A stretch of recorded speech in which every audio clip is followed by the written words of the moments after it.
നമസ്കാരം. മലയാളി വാർത്തയിലേക്ക് സ്വാഗതം. കാപ്പ കേസിൽ അറസ്റ്റിലായി ജയിലിലായിരിക്കുന്ന വാഴോട്ടുകോണം BJP കൗൺസിലർ ആർ സുഗതന് ജയിലിൽ പുനഃപ്രതിജ്ഞ അനുമതി ഹൈക്കോടതി കഴിഞ്ഞ ദിവസം നൽകിയിരുന്നു. ഈ വിധിയെ സ്വാഗതം ചെയ്ത് മേയർ വി രാജേഷ് തിരഞ്ഞെടുക്കപ്പെട്ട 101 കൗൺസിലർമാരിൽ ആരും അയോഗ്യരാകില്ലെന്നും 5 വർഷവും BJP ഭരിക്കുമെന്നും മേയർ വി രാജേഷ് പറഞ്ഞു. കൗൺസിലർ സ്ഥാനം സംരക്ഷിക്കപ്പെടണമെന്ന കൃത്യമായിട്ടുള്ള കോടതി നിലപാടുകളുണ്ട്. അതുകൊണ്ടാണ് ആരോഗ്യകരമായിട്ടുള്ള ഇത്തരം വിധികൾ ഉണ്ടായതെന്നും വി രാജേഷിന്റെ പ്രതികരണം. കോടതി പറഞ്ഞ സമയത്ത് തന്നെ സത്യപ്രതിജ്ഞ നടത്തും. അതിനായി വിയൂരിലേക്ക് പോകുന്നുണ്ടെന്ന് മേയർ വ്യക്തമാക്കുകയുണ്ടായി. കൗൺസിൽ യോഗത്തിൽ ഒപ്പുവെച്ചില്ലെങ്കിലും ആർക്കും അയോഗ്യത ഉണ്ടാകില്ല എന്നും മേയർ വി രാജേഷ് വ്യക്തമാക്കി. ഇന്ന് രാവിലെ 11 മണിക്കാണ് വിയൂർ ജയിലിൽ വെച്ച് ആർ സുഗതന്റെ പുനഃപ്രതിജ്ഞ നടക്കുക. കഴിഞ്ഞ ദിവസമായിരുന്നു ഹൈക്കോടതി ഇക്കാര്യത്തിൽ ഒരു അനുവാദം നൽകിയത്. എന്തായാലും വിമർശനവുമായി LDFും UDFും രംഗത്ത് വന്നിരുന്നു. അവരുടെ ഒരു പ്രതികരണത്തിലേക്ക് കൂടി നമുക്ക് പോകാം. ഈ ചരിത്രത്തിലെ ഒരു സുപ്രധാന ഏട് എന്നൊക്കെ വിശേഷിപ്പിക്കാവുന്ന തരത്തിൽ, അല്ലെങ്കിൽ അസാധാരണമായൊരു സംഭവം എന്ന് വിശേഷിപ്പിക്കാവുന്ന രീതിയിലുള്ള സത്യപ്രതിജ്ഞ, ജയിലിനുള്ളിൽ സത്യപ്രതിജ്ഞ നടക്കാൻ പോവുകയാണ്. കഴിഞ്ഞ ദിവസം ഹൈക്കോടതി ജയിലിനുള്ളിൽ ഇത്തരത്തിൽ സത്യപ്രതിജ്ഞ ചെയ്യാനുള്ള അനുവാദം കൊടുത്തിരുന്നു. കാപ്പ കേസിൽപ്പെട്ട് വിയൂർ സെൻട്രൽ ജയിലിലാണ് ആർ സുഗതൻ ഉള്ളത്. ദൈവങ്ങളുടെ നാമത്തിൽ സത്യപ്രതിജ്ഞ ചെയ്തത് അസാധുവാക്കിയതിന് പിന്നാലെയാണ് വീണ്ടും സത്യപ്രതിജ്ഞ ചെയ്യേണ്ട ഒരു സാഹചര്യം ഉണ്ടായത്. 19ഓളം കൗൺസിലർമാർ നേരത്തെ വീണ്ടും കോടതി നിർദ്ദേശപ്രകാരം സത്യപ്രതിജ്ഞ ചെയ്തിരുന്നു. പക്ഷേ ഇനി അവശേഷിക്കുന്നത് സുഗതൻ മാത്രമാണ്. അതായത് ഹൈക്കോടതി അനുവദിച്ച ആ സമയത്തിനുള്ളിൽ സത്യപ്രതിജ്ഞ ചെയ്തില്ല എങ്കിൽ അയോഗ്യനാകാനുള്ള സാധ്യതയുണ്ട്. അതുകൊണ്ട് തന്നെ ജാമ്യത്തിന് വേണ്ടിയുള്ള തീവ്ര ശ്രമത്തിലായിരുന്നു ആർ സുഗതൻ. പക്ഷേ കോടതി കനിഞ്ഞതോടെ ഇത്തരത്തിൽ ജയിലിനുള്ളിൽ വെച്ച് തന്നെ സത്യപ്രതിജ്ഞ ചെയ്യാനുള്ള ഒരു അവസരം ഒരുങ്ങിയിരിക്കുകയാണ്. എന്തായാലും LDFും അതുപോലെ തന്നെ UDFും ഒക്കെ ഈ വിഷയത്തിൽ പ്രതികരിച്ച് കഴിഞ്ഞ ദിവസം രംഗത്തെത്തി. LDF parliamentary party leader SP Deepak പ്രതികരിച്ചിരിക്കുന്ന ഈ വിഷയത്തിൽ സുഗതന്റെ സത്യപ്രതിജ്ഞ ജയിലിൽ ചെയ്യുന്നത് നഗരവാസികൾക്ക് അപമാനമാണെന്ന് corporation LDF parliamentary party leader SP Deepak പറഞ്ഞു. കേരള ചരിത്രത്തിൽ തന്നെ കേട്ടുകേൾവിയില്ലാത്തതാണ് ഇത്തരമൊരു സത്യപ്രതിജ്ഞ. രാഷ്ട്രീയ കേസുകളിൽ ജയിൽ അടയ്ക്കപ്പെട്ടവർ അവിടെ കഴിഞ്ഞുകൊണ്ട് തിരഞ്ഞെടുപ്പുകളിൽ മത്സരിക്കുകയും ജയിക്കുകയും ചെയ്തിട്ടുണ്ട്.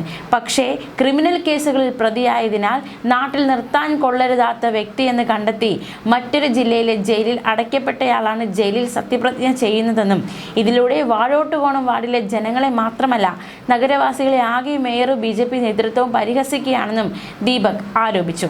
കാപ്പ കേസിലെ പ്രതിയെ കൗൺസിൽ അംഗമാക്കാൻ കാണിക്കുന്ന ആവേശം മഴക്കാല പൂർവ്വ ശുചീകരണത്തിലോ മാലിന്യ നീക്കത്തിലോ പകർച്ചവ്യാധി നിയന്ത്രണത്തിലോ ശുദ്ധജലക്ഷാമം പരിഹരിക്കുന്നതിലോ മേയർക്കില്ല എന്നും ദീപക് കുറ്റപ്പെടുത്തുകയുണ്ടായി. ശബരിനാഥ് പ്രതികരിച്ചിരുന്നു. UDF councillor. അദ്ദേഹത്തിന്റെ പ്രതികരണം ഫേസ്ബുക്കിലൂടെയായിരുന്നു. അദ്ദേഹത്തിന്റെ വാക്കുകൾ ഇപ്രകാരമാണ്: സുഗതന്റെ നാടുകടത്തലും പിന്നൊരു കാലുകുത്തലും. വാഴോട്ടുകോണം കൗൺസിലർ സുഗതന്റെ സത്യപ്രതിജ്ഞാ ചടങ്ങ് വിയൂർ ജയിലിൽ നടത്തണമെന്ന കോടതി വിധിയെ സ്വാഗതം ചെയ്യുന്നു.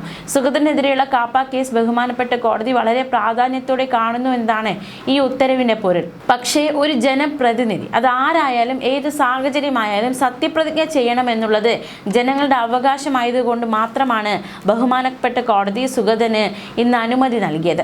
ഇല്ലെങ്കിൽ വിധി മറ്റൊന്നാകുമായിരുന്നു എന്നാണ് എൻ്റെ വിശ്വാസം. ഒന്നുകൂടി പറയട്ടെ, സുഗതന്റെ അയോഗ്യതയുമായി ഈ കേസിന് ബന്ധമില്ല.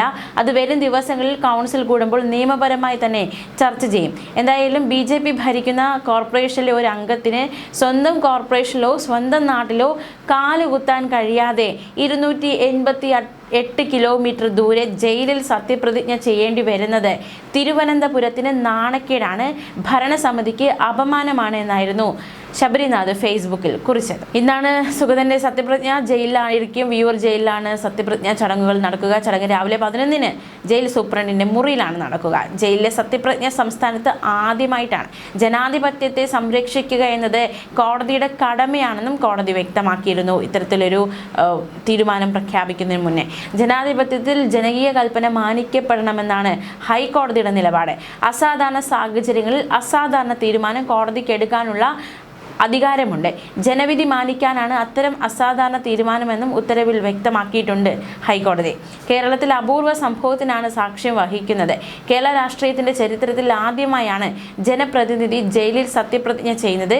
പരിമിതമായി അക്രഡിറ്റേഷനുള്ള മാധ്യമപ്രവർത്തകരെ കയറ്റും. ജസ്റ്റിസ് PV കുഞ്ഞികൃഷ്ണന്റെ ഉത്തരവിലാണ് ഇക്കാര്യങ്ങൾ വ്യക്തമാക്കിയിരിക്കുന്നത്. തിരുവനന്തപുരം കോർപ്പറേഷനിലെ വാഴോട്ടുകോണം വാർഡ് 20 കൗൺസിലറാണ് സുഗതൻ. നിലവിൽ കാപ്പ നിയമപ്രകാരം കരുതൽ തടങ്കലിൽ കഴിയുകയാണ്. മുനിസിപ്പാലിറ്റി ആക്ടിലെ സെക്ഷൻ 143 പ്രകാരം തിരുവനന്തപുരം നഗരസഭ മേയർക്ക് മുന്നിൽ സത്യപ്രതിജ്ഞ ചെയ്യുന്നതിന് 2026 ജൂലൈ 14 തന്നെ ഹാജരാക്കാൻ ആവശ്യമായ ക്രമീകരണങ്ങൾ ചെയ്യാൻ ബന്ധപ്പെട്ടവർക്ക് നിർദ്ദേശം നൽകണം എന്നായിരുന്നു സുഗതന്റെ ആവശ്യം. പക്ഷേ കാപ്പ തടവുകാരനായതിനാൽ ഹർജിക്കാരനെ പുറത്തുവിടാൻ കഴിയില്ല എന്നായിരുന്നു കോടതി വ്യക്തമാക്കിയത്. ജനാധിപത്യ സംവിധാനത്തിൽ ജനവിധിയെ മാനിക്കേണ്ടതുണ്ടെന്ന് ചൂണ്ടിക്കാട്ടിയാണ് ജയിലിനുള്ളിൽ വെച്ച് ചടങ്ങ് നടത്താൻ അസാധാരണ ഉത്തരവ് പുറപ്പെടുവിച്ചത്. കേവലം സാങ്കേതിക നടപടിക്രമങ്ങളുടെ പേരിൽ ജനവിധി ഇല്ലാതാക്കരുതെന്നും തർക്കത്തിലുള്ള സത്യപ്രതിജ്ഞയുടെ പേരിൽ ജനാധിപത്യത്തിന്റെ സ്പന്ദനം തകരുന്ന സാഹചര്യമുണ്ടായാൽ അത് ഉയർത്തിപ്പിടിക്കുക എന്നത് കോടതിയുടെ കടമയാണെന്നും കോടതി നിരീക്ഷിച്ചു. ജനാധിപത്യപരമായ നടപടിക്രമങ്ങൾ കർശനമായി പാലിക്കപ്പെടുന്നുണ്ടെന്ന് ഉറപ്പുവരുത്തുക മാത്രമാണ് ഉദ്ദേശം. എന്നാൽ ഒരു നടപടിക്രമത്തിലെ വീഴ്ച കാരണം ജനവിധിയെ ഇല്ലാതാക്കാൻ സാധിക്കില്ല.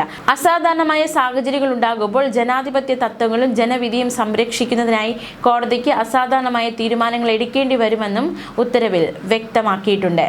അതേസമയം സുഗതനെതിരെ കേസുകൾ രജിസ്റ്റർ ചെയ്തത് തിരഞ്ഞെടുപ്പിന് മുമ്പല്ലേ എന്നും നാമനിർദ്ദേശ പത്രികയിൽ ഇത് വെളിപ്പെടുത്തിയിരുന്നില്ലേ എന്നും ആരാഞ്ഞ കോടതി തിരഞ്ഞെടുപ്പിൽ വിജയിച്ച സാഹചര്യത്തിൽ ജനവിധി മാനിക്കപ്പെടണമെന്നും വ്യക്തമാക്കുകയായിരുന്നു. ദൈവങ്ങളുടെയും ബലിദാനികളുടെയും പേരിൽ സത്യപ്രതിജ്ഞ ചെയ്തതിനെ തുടർന്ന് BJP കൗൺസിലർമാരുടെ സത്യപ്രതിജ്ഞ നേരത്തെ ഹൈക്കോടതി റദ്ദാക്കുകയും നിയമപ്രകാരം സത്യപ്രതിജ്ഞ ചെയ്യാൻ നിർദ്ദേശിക്കുകയും ചെയ്തിരുന്നു. ജയിലിലുള്ള സുഗതൻ ഒഴികെ മറ്റുള്ളവർ ഇപ്രകാരം സത്യപ്രതിജ്ഞ ചെയ്യുകയും ചെയ്തു. തുടർന്നാണ് സുഗതൻ ഹൈക്കോടതിയെ സമീപിച്ചത്. ചട്ടവിരുദ്ധമായി പല ദൈവങ്ങളുടെ പേരിൽ പ്രതിജ്ഞ ചെയ്തതിന് ഹൈക്കോടതി സത്യപ്രതിജ്ഞ അസാധുവാക്കിയവരിൽ ഒരാളാണ് വാർഡ് 20 കൗൺസിലറായ സുഗതൻ. ജയിലിൽ സത്യപ്രതിജ്ഞ ചെയ്യുന്നതിനെ കുറിച്ച് എന്താണ് നിലപാടെന്നും സുഗതന് സത്യപ്രതിജ്ഞ ചെയ്യാൻ സാധിച്ചില്ലെങ്കിൽ കോർപ്പറേഷനിൽ ഭരണം നഷ്ടപ്പെടുമോ എന്നും കോടതി സർക്കാരിനോട് ചോദിച്ചിരുന്നു. സുഗതനെ ജനങ്ങൾ തിരഞ്ഞെടുത്തതാണെന്ന കാര്യം അംഗീകരിക്കണമെന്നും തിരഞ്ഞെടുപ്പിന് മുൻപേ ഉൾപ്പെട്ട കേസുകളിലല്ലേ സുഗതനെതിരെ കാപ്പ ചുമത്തിയതെന്നും സർക്കാരിനോട് കോടതി ചോദിച്ചു.